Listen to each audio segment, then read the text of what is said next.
Assalamualaikum warahmatullahi wabarakatuh. Bertemu lagi dengan Ustadz. Walaupun tidak bisa bertatap muka, tapi kita masih bisa belajar via daring atau via online. Tapi sebelum masuk ke pembelajaran, ada baiknya kita ucapkan basmalah terlebih dahulu agar kegiatan pembelajaran kita hari ini bisa diberkahi dan dilimpahkan oleh Allah Subhanahu wa taala. Bismillahirrahmanirrahim. Nah, kali ini kita akan membahas tentang menelaah struktur dan kebahasaan teks berita. Karena kemarin kita sudah menelaah tentang unsur-unsur teks berita. Apa itu unsur teks berita? Yaitu 5W dan 1H. Nah, kali ini kita akan belajar tentang struktur dan kebahasaan teks berita. Pengen tahu lebih lanjut? Maka dari itu, dengarkan dan saksikan apa yang Ustaz sampaikan. Harus berkonsentrasi.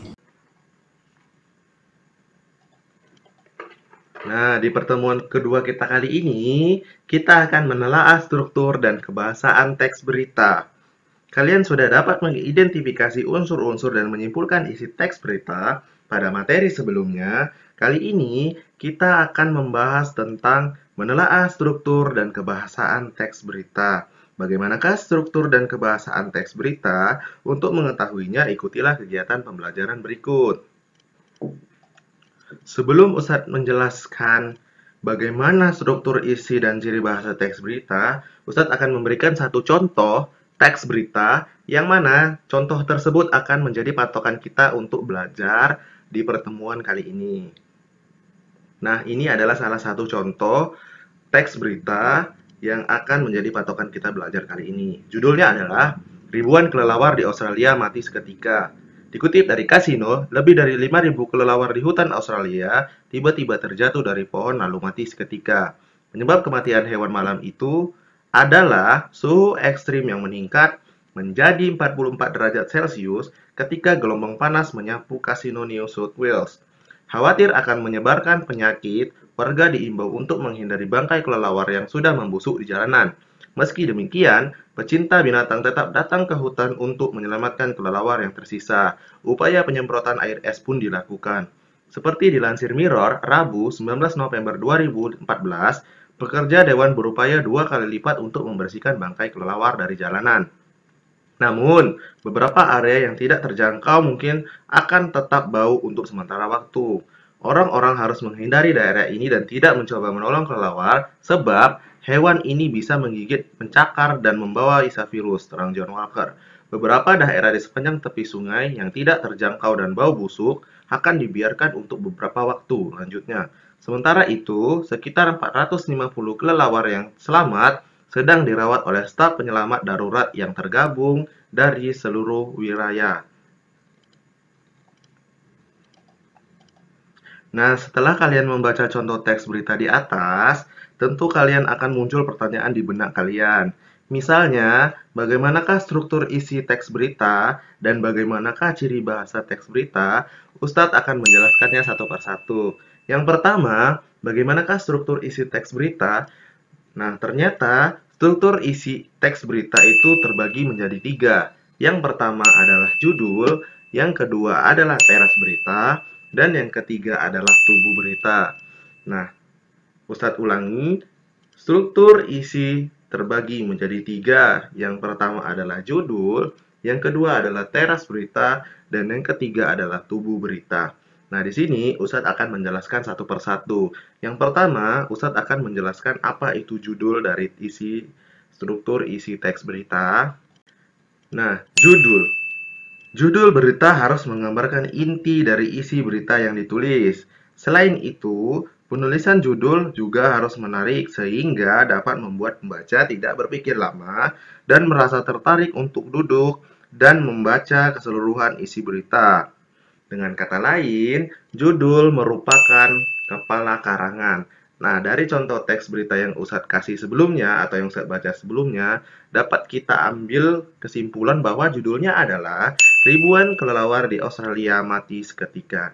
Nah, itu merupakan judul. Jadi, sampai di sini kalian sudah paham yang mana yang judul. Sekarang kita lanjut ke struktur isi yang kedua, yaitu teras berita.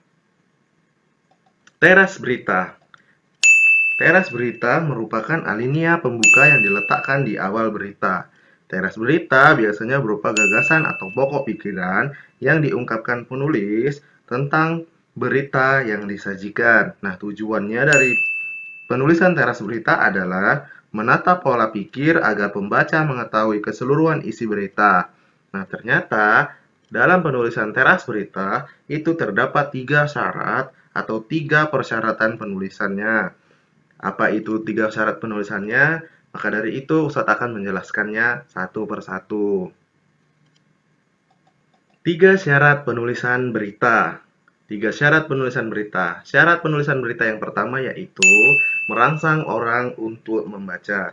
Nah, di sini tujuan penulisan teras berita, penulis yaitu yang pertama adalah merangsang orang untuk membaca. Nah, dari judul tadi juga harus dia menarik sehingga dapat membuat pembaca itu tidak berpikir lama dan merasa tertarik untuk duduk membaca keseluruhan isi berita. Nah, ini sama aja kayak seperti merangsang orang untuk membaca. Kenapa? Karena mungkin dari judul saja sudah menarik, konon lagi isinya. Lanjut, yang kedua, mengungkapkan fakta penting secara singkat. Maksudnya di sini adalah si penulis membuat sebuah berita dan memasukkan fakta penting itu tidak berulang-ulang. Karena apa? Tujuannya untuk membuat penulisan tersebut menjadi menarik. Nah, kenapa dibuat tidak berulang-ulang? Agar penulisan di dalamnya itu menarik dan bikin orang penasaran. Sehingga dia bisa membacanya sampai habis. Karena untuk mengetahui keseluruhan isi berita tersebut. Lanjut, yang ketiga adalah menyangkut kepentingan umum. Maksudnya di sini adalah karena berita itu sifatnya menyeluruh dan semua orang itu pasti akan tahu. Nah, di sini si penulis akan membuat sebuah berita itu tujuannya adalah untuk menyangkut kepentingan umum. Nah, dari 3 syarat penulisan teras berita yang Ustadz baca, Ustadz harap kalian sudah paham apa-apa saja syarat-syarat dalam penulisan berita. Nah, selanjutnya kita akan membahas tubuh berita. Apa itu tubuh berita? Mari kita lanjutkan ke slide berikutnya. Tubuh berita. Tubuh berita merupakan penjabaran dari teras berita. Pokok-pokok informasi dalam tubuh berita biasanya memuat unsur-unsur adiksimba. Apa itu unsur adiksimba? Adiksimba merupakan singkatan dari apa, di mana, kapan, siapa, mengapa, dan bagaimana. Nah, di sini Ustadz akan menjelaskan dengan detail tentang apa sih itu unsur-unsur adiksimba. Unsur-unsur adiksimba di sini ada 5 yang Ustadz ambil dan Ustadz tidak mengambil kata siapa. Nah, pertanyaannya, apakah keenam unsur dalam adiksimba itu harus terpenuhi dalam sebuah teks berita? Nah, jawabannya adalah jika diperhatikan dengan seksama, tidak semua teks berita di surat kabar itu memuat keenam unsur tersebut secara lengkap. Lazimnya atau umumnya, berita memuat 4 unsur, yakni apa, siapa, di mana, dan kapan. Karena keempat unsur itulah yang paling ingin diketahui pembaca. Nah, penjabaran tubuh berita biasanya dilakukan dengan menghadirkan kutipan-kutipan dari narasumber yang relevan. Kutipan berita berisi komentar atau pertanyaan atau pernyataan para saksi atau sumber yang relevan dengan berita. Nah, jadi di sini Ustadz tidak mengambil kata siapa karena tidak ada kaitannya dengan ribuan kelelawar di Australia mati seketika atau teks yang judulnya ribuan kelelawar di Australia mati seketika. Nah, mari kita bahas satu persatu. Pertanyaan apa? Kalau dalam unsur adiksimba itu apa artinya? Apa sih yang dibahas? Berita apa yang sedang dibahas? Nah, berita yang sedang dibahas dalam teks berita di ribuan kelelawar di Australia mati seketika itu adalah lebih dari 5.000 kelelawar di hutan Australia tiba-tiba terjatuh dari pohon lalu mati seketika. Nah, ternyata yang dibahas di teks yang berjudul ribuan kelelawar di Australia mati seketika itu adalah lebih dari 5.000 kelelawar di hutan Australia itu jatuh dari pohon lalu mati seketika. Lalu pertanyaan nomor 2, di mana peristiwa itu terjadi? Peristiwa itu terjadi di Australia. Nah, disitulah terjadinya peristiwa tersebut. Lalu pertanyaan nomor 3 yaitu kapan? Kapan peristiwa itu terjadi? Peristiwa itu terjadi ketika gelombang panas menyapu kasino New South Wales. Ternyata ketika gelombang panas menyapu kasino New South Wales. Lalu yang keempat, mengapa? Mengapa peristiwa itu dianggap penting? Kenapa sih peristiwa itu bisa diberitakan? Kenapa dia kok penting kali diberitakan? Ternyata di paragraf nomor 2 itu dijelaskan bahwasannya penyebab kematian hewan malam itu adalah suhu ekstrim yang meningkat. Oh, ternyata hewan-hewan tersebut mati karena kepanasan. Kepanasan karena suhu ekstrim, gelombang panas. Lalu pertanyaan terakhir itu bagaimana? Lalu bagaimana penyelamatan si pecinta binatang untuk menyelamatkan hewan-hewan yang sekarat ataupun yang masih selamat? Nah, di sini upayanya yaitu dia menyemprotkan air es. Jadi, di sini pertanyaannya satu ulangi, bagaimana upaya pecinta binatang untuk menyelamatkan binatang-binatang yang sekarat maupun yang masih selamat? Di situ dijelaskan bahwasannya menyemprotkan air es itu adalah upaya yang dilakukan. Nah, sampai di sini semoga kalian paham apa itu unsur-unsur adik Simba. Nah, setelah kalian mendengarkan tentang struktur isi berita, kali ini Ustadz juga akan menjelaskan tentang bagaimanakah atau bagaimana sih ciri bahasa dari teks berita. Ciri bahasa teks berita itu ada 3. Yang pertama adalah kalimat faktual dan objektif. Yang kedua adalah menggunakan kata kerja aksi. Dan yang ketiga adalah kalimat yang merupakan jawaban dari pertanyaan adik Simba. Nah, untuk yang pertama, kita akan belajar kalimat faktual dan objektif. Maksudnya di sini adalah ciri bahasa dari teks berita adalah kalimat faktual dan objektif. Kalimat faktual dan objektif. Kalimat faktual dan objektif adalah kalimat yang dapat dilacak kebenarannya dan dapat dibuktikan kebenarannya. Maksudnya di sini adalah merupakan kalimat fakta atau kalimat yang benar-benar terjadi dan merupakan kalimat yang objektif atau yang dapat dibuktikan kebenarannya. Nah, dari contoh teks berita yang barusan Ustadz baca, kita dapat menemukan 3 kalimat faktual dan objektif, yaitu lebih dari 5.000 kelelawar di hutan Australia tiba-tiba terjatuh dari pohon lalu mati seketika. Penyebab kematiannya adalah suhu ekstrim yang meningkat menjadi 44 derajat Celcius ketika gelombang panas menyapu. Yang ketiga, seperti dilansir Mirror Rabu 19 November 2014, pekerja dewan berupaya 2 kali lipat untuk membersihkan bangkai kelelawar dari jalan. Nah, di berita tersebut ternyata memang adalah benar-benar berita fakta. Kenapa? Karena Ustadz sudah mencari buktinya di internet. Dan ini berita memang benar-benar terjadi dan dapat dibuktikan kebenarannya.